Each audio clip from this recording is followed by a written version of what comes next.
Et oui, les auditeurs le savent.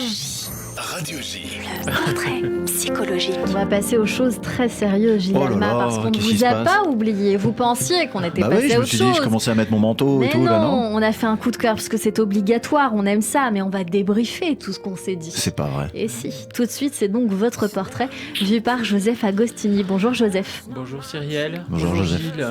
Bon, alors, attendez. tout ce que j'ai dit pour être retenu contre moi, c'est ça l'histoire. Alors, attendez, simplicité.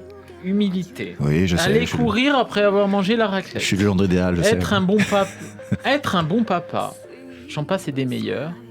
Vous êtes plus qu'un gendre idéal. Vous êtes l'homme idéal. Ah bon ? Finalement. Je sais pas.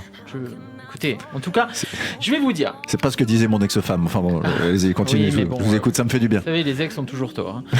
Alors, vous êtes un homme idéal parce que, surtout, vous êtes évidemment un enfant de Dalida. Hein. Nous sommes donc, Cyrielle, vous et moi, des frères et sœurs de sang pailleté. Tout à fait. Nous pouvons le dire aujourd'hui. Tout à fait. Je suis l'auteur de Dalida sur le divan et je salue d'ailleurs Léa Weinstein d'Arte Radio qui a eu les lauriers de l'audiovisuel grâce à la série que nous avons fait ensemble, Dalida chez le psy, qui vous intéressera sans doute. Eh ben oui, c'est sûr.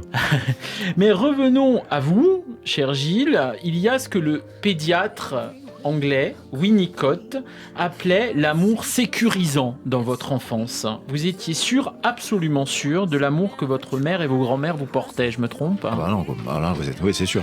Alors Winnicott insiste précisément sur le fait que cette sécurité affective fondamentale donne des ailes, donne à l'enfant cette confiance qui défie les difficultés qu'il pourrait rencontrer sur sa route.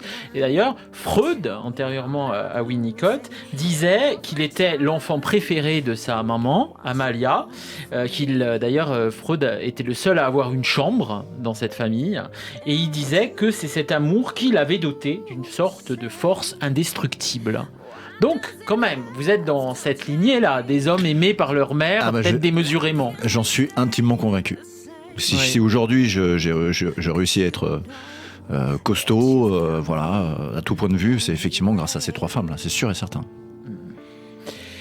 Alors, c'est sur ce capital d'amour que vous avez pu construire une si belle carrière au théâtre, au cinéma, à la télévision. Elle est loin et si proche, cette famille de poissonniers de Montreuil, mais Gilles Bongibaud avait des vertus d'alchimiste, à vous entendre. Vous savez, il a su transformer les bêtises et les clowneries de l'adolescence grâce au théâtre. Pour vous, la scène comme le transformateur des rêves, des violences, des angoisses. Oui, c'est sûr. Oui, bien sûr. Non, j'ai toujours été... Oui, je sais pas si j'ai transformé. Oui, c'était une énergie débordante, effectivement, où j'avais envie de voyager, de partir, de tester des choses. Ce que j'ai fait, et effectivement, à travers le travail, c'était d'abord un amusement, le théâtre, et puis à travers le travail, j'ai effectivement mis toute cette énergie là-dedans. Ouais, je continue, ouais. Ouais, c'est ça.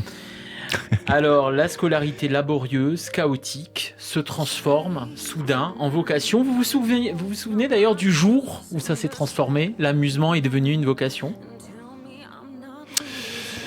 C'est venu petit à petit. Je me souviens d'un choix que j'ai fait, d'un choix important. On jouait une pièce de théâtre et c'est parti en cacahuète. Et puis...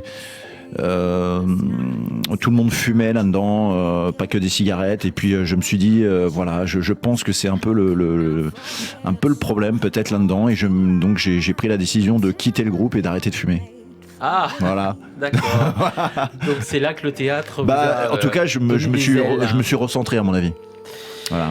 Alors, si Gilles Alma, vous avez un physique facile, hein, on peut le dire. Gilles Alma n'a pas un physique facile, c'était le titre de votre spectacle en 2011. Et la vie n'a pas toujours été facile, hein, pour vous, Gilles. Mais on ressent, oui, quand même, mais il y a la disparition de ce papa dans votre prime enfance, dans votre haute enfance, on dirait en psychanalyse. Mais on ressent chez vous une force tranquille, une douce détermination, une personnalité qui plie sans rompre, une écoute forgée dans une sensibilité presque féminine derrière l'humour massacrant, je trouve.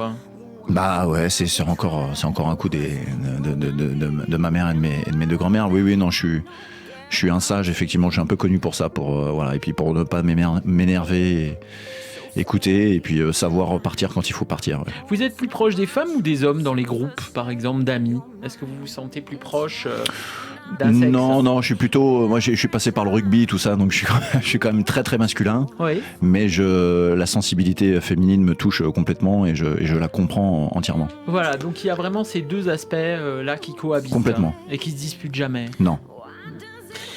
Donc, Gilles, Alma, vous avez tout, hein, la beauté, le charme. Cherchez mon aval, Joseph. Vous avez la beauté, le charme, la discrétion, l'humilité, la drôlerie. Bon, vous ne pouvez être jaloux de personne, à la différence de moi, par exemple, qui ne suis ni beau ni drôle. Oh, écoutez, enfin, ça suffit, non? En tout cas, bon, malgré tout, on peut vous dire bravo.